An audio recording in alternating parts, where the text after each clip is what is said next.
ರಾಜ್ಯ ಕಾಂಗ್ರೆಸ್ನಲ್ಲಿ ದಿಢೀರ್ ಸ್ಫೋಟಕ ಬೆಳವಣಿಗೆ. ಅಧಿಕಾರ ಹಂಚಿಕೆಗೆ ಡಿಕೆಶಿ ಟೀಮ್ ಪಟ್ಟು. ಸಿಗದ ಪವರ್, ಡಿಕೆ ಆಪ್ತರ ದೆಹಲಿ ಪರೇಡ್. ಡಿಕೆಶಿ ಆಪ್ತ ಬಣದಿಂದ ದೆಹಲಿ ದಂಡಯಾತ್ರೆ. ಈಗ ರಾಜ್ಯ ಕಾಂಗ್ರೆಸ್ನಲ್ಲಿ ದಿಢೀರ್ ಸ್ಫೋಟಕ ಬೆಳವಣಿಗೆ ಆಗ್ತಾ ಇದೆ. ಅಧಿಕಾರ ಹಂಚಿಕೆಗೆ ಡಿಕೆಶಿ ಟೀಮ್ ಪಟ್ಟು ಹಿಡಿದಿದೆ. ಸಿಗದ ಪವರ್, ಡಿಕೆ ಆಪ್ತರ ದೆಹಲಿ ಪರೇಡ್.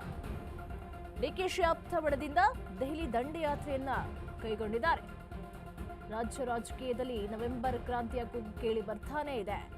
ಈಗ ಕಾಂಗ್ರೆಸ್ನಲ್ಲಿ ದಿಢೀರ್ ಸ್ಫೋಟಕ ಬೆಳವಣಿಗೆ ಆಗಿದೆ. ಹಾಗಾದ್ರೆ ಯಾತಕ್ಕಾಗಿ ದೆಹಲಿಗೆ ಹೊರಟಿದ್ದಾರೆ? ಅದು ಎರಡು ಟೀಮ್ಗಳ ಮುಖಾಂತರ ಡಿಕೆ ಆಪ್ತರು ದೆಹಲಿಗೆ ಪರೇಡ್ ಅನ್ನು ಹೊರಟಿದ್ದಾರೆ. ಒಂದು ಕಡೆ ಹೇಳ್ತಾರೆ ಡಿಕೆಶಿ ಅವರು ಇಲ್ಲ ಸಿದ್ದರಾಮಯ್ಯ ಹೇಳ್ದಂತೆ ಅವರೇ ಮುಖ್ಯಮಂತ್ರಿಯಾಗಿ ಮುಂದುವರಿತಾರೆ, ಅಥವಾ ಹೈಕಮಾಂಡ್ ಏನಾದರೂ ಒಪ್ಪಿಗೆ ಕೊಟ್ಟರೆ ಮುಖ್ಯಮಂತ್ರಿ ಸ್ಥಾನ ಬದಲಾವಣೆ ಆಗುತ್ತೆ, ಆದರೆ ನನ್ನ ನಿರ್ಧಾರ ಏನಿಲ್ಲ, ಇಲ್ಲ ಸಿದ್ದರಾಮಯ್ಯನವರಿಗೆ ಬಿಟ್ಟಿದ್ದು ಅಂತ ಹೇಳ್ತಾರೆ.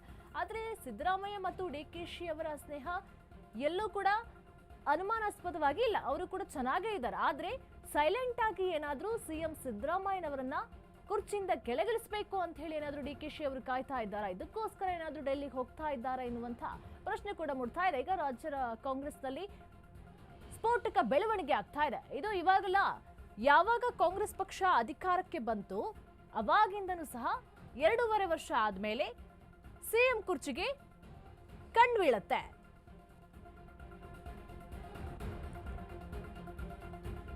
ಕೈಪಾಳ್ಯದಲ್ಲಿ ಜೋರಾಗ್ತಾ ಇದೆ ಪವರ್ ಫೈಟ್. ಡಿಕೆ ಶಿವಕುಮಾರ್ ಆಪ್ತರ ದೆಹಲಿ ಮಾರ್ಚ್. ಎರಡು ಟೀಮ್ಗಳಾಗಿ ದೆಹಲಿಗೆ ಪ್ರಯಾಣವನ್ನ ಬೆಳೆಸ್ತಾ ಇದ್ದಾರೆ.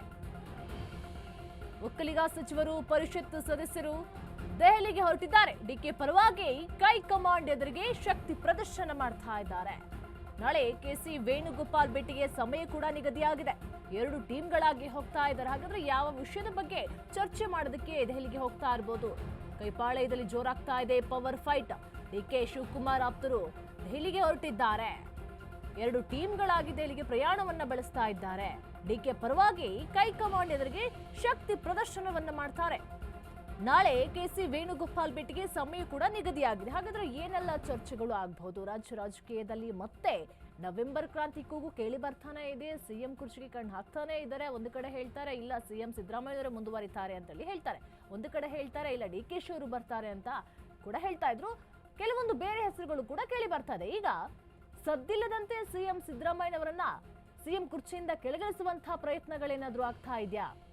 ಒಂದು ಕಡೆ ನೋಡಿದ್ರೆ ಸಿಎಂ ಅವರು ನಾಳೆ ಮೀಟಿಂಗ್ ಅನ್ನು ಕೂಡ ಕರೆದಿದ್ದಾರೆ. ಇದೇ ವಿಷಯಕ್ಕೆ ಕರೆದಿರಬಹುದು, ಆದ್ರೆ ಹೆಸರು ಮಾತ್ರ ಕೃಷಿ ವಿಚಾರಕ್ಕೆ ಸಂಬಂಧಪಟ್ಟಂತೆ ಇದೆ. ಈಗ ಡಿಕೆ ಪರವಾಗಿ ಎರಡು ಟೀಮ್ಗಳಾಗಿ ದೆಹಲಿಗೆ ಹೊರಟಿದ್ದಾರೆ. ಕೆಸಿ ವೇಣುಗೋಪಾಲ್ ಭೇಟಿಗೆ ಸಮಯ ಕೂಡ ನಿಗದಿಯಾಗಿದೆ. ಎಲ್ಲ ಡಿಕೆ ಶಿವಕುಮಾರ್ ಅವರ ಆಪ್ತರು ಕೂಡ ಒಟ್ಟಾಗಿ ಹೋಗ್ತಾ ಇದ್ದಾರೆ. ಎರಡು ತಂಡಗಳಾಗಿ ಹೋಗ್ತಾ ಇದ್ದಾರೆ. ಇದೇ ವಿಷಯವನ್ನು ಚರ್ಚೆ ಮಾಡೋದಕ್ಕೆ ಹೋಗ್ತಾ ಇರಬಹುದಾ? ಡಿಕೆ ಆಪ್ತ ಬಣದಿಂದ Vokkaliga trump card play. Chaluvarayaswamy ನೇತೃತ್ವದಲ್ಲಿ ಡೆಲ್ಲಿ ಪರೇಡ್. ಶಾಸಕರಾದ ಮಾಗಡಿ ಬಾಲಕೃಷ್ಣ, ಇಕ್ಬಾಲ್ ಹುಸೇನ್, ಗುಬ್ಬಿ ಶ್ರೀನಿವಾಸ್, ಗಣಿಗ ರವಿಕುಮಾರ್, ಕೆ ಉದಯ್, ಎಂಎಲ್ಸಿ ಗೂಳಿಗೌಡ, ಟಿಡಿ ರಾಜೇಗೌಡ ದೆಹಲಿಗೆ ಪ್ರಯಾಣವನ್ನ ಬೆಳೆಸ್ತಾರೆ.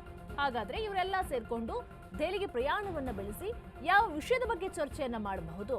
ಎರಡು ತಂಡಗಳಾಗಿ ಹೋಗ್ತಾ ಇದ್ದಾರೆ. ಅದು ಚಲುವರಾಯಸ್ವಾಮಿ ನೇತೃತ್ವದಲ್ಲಿ ಡೆಲ್ಲಿ ಪರೇಡ್. ಶಾಸಕರು ಆದಂತಹ ಮಾಗಡಿ ಬಾಲಕೃಷ್ಣ ಅವರು ಕೂಡ ಇದ್ದಾರೆ, ಇಕ್ಬಾಲ್ ಹುಸೇನ್ ಕೂಡ ಇದ್ದಾರೆ, ಎಂಎಲ್ಸಿ ಗೂಳಿಗೌಡ ಇದ್ದಾರೆ. ಹೀಗೆ ಎರಡು ಟೀಮ್ಗಳಾಗಿ ಹೋಗ್ತಾ ಇದೆ. ಅದು ಡಿಕೆಶಿ ಅವರ ಪರವಾಗಿ ಅನ್ನುವಂತಹ ಮಾತುಗಳು ಕೂಡ ಕೇಳಿ ಬರ್ತಾ ಇದೆ. ಹಾಗಾದ್ರೆ ಸದ್ದಿಲ್ಲದೆ ಏನಾದ್ರೂ ರಾಜ್ಯ ರಾಜಕೀಯದಲ್ಲಿ ಬದಲಾವಣೆ ಆಗುತ್ತಾ? ಹಾಗಾದ್ರೆ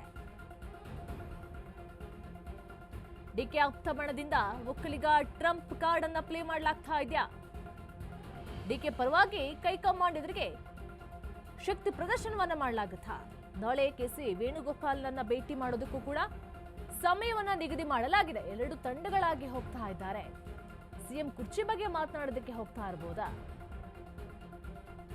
ಅದು ಚಲುವರಾಯಸ್ವಾಮಿ ಡೆಲ್ಲಿ ಪರೇಡ್ನ ನೇತೃತ್ವದಲ್ಲಿ ಹೋಗ್ತಾ ಇದ್ದಾರೆ. ಶಾಸಕರಾದ ಮಾಗಡಿ ಬಾಲಕೃಷ್ಣ, ಇಕ್ಬಾಲ್ ಹುಸೇನ್ ಕೂಡ ಇದ್ದಾರೆ. ಎಲ್ಲರೂ ಒಟ್ಟಾಗಿ ಹೋಗ್ತಾ ಇದ್ದಾರೆ. ಹಾಗಾದ್ರೆ ಸಿಎಂ ಕುರ್ಚಿ ಬಗ್ಗೆ ಮಾತನಾಡೋದಕ್ಕ ಅಥವಾ ಸಿದ್ದರಾಮಯ್ಯನವರನ್ನ ಗೊತ್ತಿಲ್ಲದೆ ಕೆಳಗಿಳಿಸುವಂತ ಪ್ರಯತ್ನ ಏನಾದ್ರೂ ಮಾಡ್ತಾ ಇದ್ದಾರೆ? ಆದ್ರೆ ಮಾಧ್ಯಮದವರ ಕಣ್ಣಿಗೆ ಮಾತ್ರ ಇಲ್ಲ, ಯಾವ ಕ್ರಾಂತಿನೂ ಇಲ್ಲ, ಯಾವ ಭ್ರಾಂತಿನೂ ಇಲ್ಲ, ಸುಮ್ಮನೆ ನೀವೇ ಹಬ್ಬಿಸ್ತಿರೋದು ಅಂತ ಹೇಳಿ ಮಾಧ್ಯಮದವರ ಬಾಯಿ ಮುಚ್ಚಿಸೋಕೆ ಪ್ರಯತ್ನ ಮಾಡ್ತಿದ್ದಾರೆ. ಆದ್ರೆ ನಿಜವಾಗ್ಲೂ ಕೂಡ ಯಾವಾಗ ಕಾಂಗ್ರೆಸ್ ಪಕ್ಷ ಅಧಿಕಾರಕ್ಕೆ ಬಂತು ಅವಾಗ್ಲೂ ಕೂಡ 2.5 ವರ್ಷ ಆದ್ಮೇಲೆ ಸಿಎಂ ಸ್ಥಾನ ಬದಲಾವಣೆ ಆಗುತ್ತೆ ಅನ್ನುವಂಥ ಮಾತು ಕೇಳಿ ಬರ್ತಾನೆ ಇದೆ. ರಾಜ್ಯದಲ್ಲಿ ಬೇರೆ ಬೇರೆ ಸಮಸ್ಯೆಗಳು ಸಾಕಷ್ಟಿದೆ, ಆದ್ರೆ ಅದ್ರ ಬಗ್ಗೆ ಮಾತನಾಡೋದು ಬಿಟ್ಟು ಯಾವಾಗ ಈ ಪಕ್ಷ ಅಧಿಕಾರಕ್ಕೆ ಬಂತು ಅವಾಗಿಂದನೂ ಕೂಡ ಬರೀ ಸಿಎಂ ಕುರ್ಚಿ ನವೆಂಬರ್ ಕ್ರಾಂತಿ ಡಿಸೆಂಬರ್ ಕ್ರಾಂತಿ ಅಂತಾನೆ ಹೇಳ್ತಾ ಇದ್ದಾರೆ. ಈಗ ಎಲ್ರಿಗೂ ಇರುವಂತಹ ಪ್ರಶ್ನೆ, ಸಿಎಂ ಬದಲಾಗ್ತಾರಾ?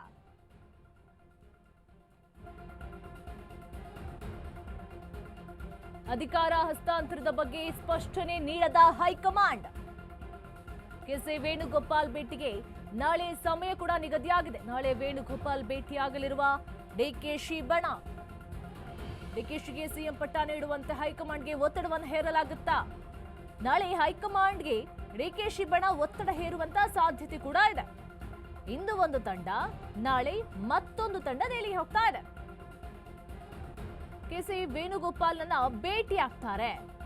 ಹಾಗಾದ್ರೆ ಡಿಕೆಶಿ ಸಿಎಂ ಪಟ್ಟ ನೀಡುವಂತೆ ಹೈಕಮಾಂಡ್ಗೆ ಏನಾದ್ರೂ ಒತ್ತಡವನ್ನ ಹೇರಲಾಗುತ್ತಾ? ನಾಳೆ ಹೈಕಮಾಂಡ್ಗೆ ಡಿಕೆಶಿ ಬಣ ಒತ್ತಡ ಹೇರುವಂತ ಸಾಧ್ಯತೆ ಕೂಡ ಇದೆ. ಸಿಎಂ ಕುರ್ಚಿಯ ಸ್ಥಾನಕ್ಕೆ ಏನಾದ್ರೂ ಒತ್ತಡ ಹೇರುವಂತ ಸಾಧ್ಯತೆಗಳಿದೆಯಾ, ಅಥವಾ ಬೇರೆ ವಿಷಯಕ್ಕೆ ಏನಾದ್ರೂ ಚರ್ಚೆ ಮಾಡೋದಕ್ಕೆ ಹೋಗ್ತಾ ಇರ್ಬೋದಾ? ಇಲ್ಲಿ ನೋಡಿದ್ರೆ ಡಿಕೆಶಿ ಆಪ್ತರು ಮಾತ್ರ ಹೋಗ್ತಾ ಇರೋದ್ರಿಂದ ಇಲ್ಲಿ ಕುತೂಹಲವನ್ನು ಕೂಡ ಮೂಡಿಸ್ತಾ ಇದೆ. ಇದು ರಾಜ್ಯ ರಾಜಕೀಯದಲ್ಲಿ ಇವತ್ತಿನ ಒಂದು ನವೆಂಬರ್ ಕ್ರಾಂತಿ ಅಲ್ಲ, ಮೊದಲಿಂದನೂ ಕೂಡ ಯಾವಾಗ ಪಕ್ಷ ಅಧಿಕಾರಕ್ಕೆ ಬಂತು ಅವಾಗಿಂದನೂ ಕೂಡ ನವೆಂಬರ್ ಕ್ರಾಂತಿ ಕೂಗು ಕೇಳಿ ಬರ್ತಾನೆ ಇದೆ. ಈಗ ನೋಡಿದ್ರೆ ಸಿದ್ದರಾಮಯ್ಯನವರಿಗೆ ಗೊತ್ತಿಲ್ಲದೆ ಈಗ ಡಿಕೆಶಿ ಆಪ್ತ ಬಣ ಮಾತ್ರ 2 ತಂಡಗಳಾಗಿ ದೆಹಲಿಗೆ ಹೋಗ್ತಾ ಇರೋದು ತೀವ್ರ ಕುತೂಹಲವನ್ನ ಮೂಡಿಸಿದೆ. ಹಾಗಾದ್ರೆ ಇವರಲ್ಲಿ ಒಗ್ಗಟ್ಟು ಒಡಿತಾ ಇದೆಯಾ ಎನ್ನುವಂಥ ಪ್ರಶ್ನೆ ಕೂಡ ಮೂಡ್ತಾ ಇದೆ. ಅಧಿಕಾರ ಹಸ್ತಾಂತರದ ಬಗ್ಗೆ ಏನಾದ್ರೂ ಮಾತನಾಡ್ತಾರಾ? ಹಾಗಾದ್ರೆ ಕೆಸಿ ವೇಣುಗೋಪಾಲ್ ಭೇಟಿಗೆ ನಾಳೆ ಸಮಯ ಕೂಡ ನಿಗದಿಯಾಗಿದೆ. ನಾಳೆ ಮತ್ತೊಂದು ಟೀಮ್ನಿಂದ ದೆಹಲಿ ಯಾತ್ರೆ. ಡಿಕೆಶಿ ಪರವಾಗಿ ಮಾತನಾಡಲಿರೋ ಶಾಸಕರು. ಮತ್ತೊಂದು ತಂಡಕ್ಕೆ ಪ್ರಕಾಶ್ ಕೋಳಿವಾಡ, ಶಾಸಕ ಶಿವಗಂಗಾ ಬಸವರಾಜ್ ನೇತೃತ್ವವನ್ನು ವಹಿಸಲಿದ್ದಾರೆ. 5-6 ಜನ ಶಾಸಕರು ದೆಹಲಿಗೆ ಪ್ರಯಾಣವನ್ನ ಬೆಳೆಸ್ತಾರೆ. ಎಲ್ಲರೂ ಒಟ್ಟಾಗಿ ಡಿಕೆಶಿ ಪರವಾಗಿ ಡೆಲ್ಲಿಗೆ ಹೋಗ್ತಾ ಇದ್ದಾರೆ. ಹಾಗಾದ್ರೆ ಡಿಕೆಶಿ ಪರವಾಗಿ ಮಾತನಾಡ್ತಾರಾ? ಡಿಕೆಶಿಗೆ ಸಿಎಂ ಪಟ್ಟ ನೀಡುವಂತೆ ಹೈಕಮಾಂಡ್ಗೆ ಏನಾದ್ರೂ ಒತ್ತಡವನ್ನ ಹೇರ್ತಾರಾ? ಒಟ್ನಲ್ಲಿ ಡಿಕೆಶಿ ಪರ ಮಾತನಾಡ್ತಾರೆ. 2 ತಂಡಗಳಾಗಿ ಹೋಗ್ತಾ ಇದೆ. ಡಿಕೆಶಿ ಪರವಾಗಿ ಮಾತನಾಡ್ತಾರೆ ಶಾಸಕರು. ಮತ್ತೊಂದು ತಂಡಕ್ಕೆ ಪ್ರಕಾಶ್ ಕೋಳಿವಾಡ ಕೂಡ ನೇತೃತ್ವವನ್ನು ವಹಿಸ್ತಾರೆ. ಶಾಸಕ ಶಿವಗಂಗಾ ಬಸವರಾಜ್ ಕೂಡ ಇರ್ತಾರೆ. 5-6 ಜನ ಶಾಸಕರು ಕೂಡ ದೆಹಲಿಗೆ ಪ್ರಯಾಣವನ್ನ ಬೆಳೆಸ್ತಾ ಇದ್ದಾರೆ. ಈಗ ತೀವ್ರ ಕುತೂಹಲವನ್ನು ಮೂಡಿಸಿದೆ.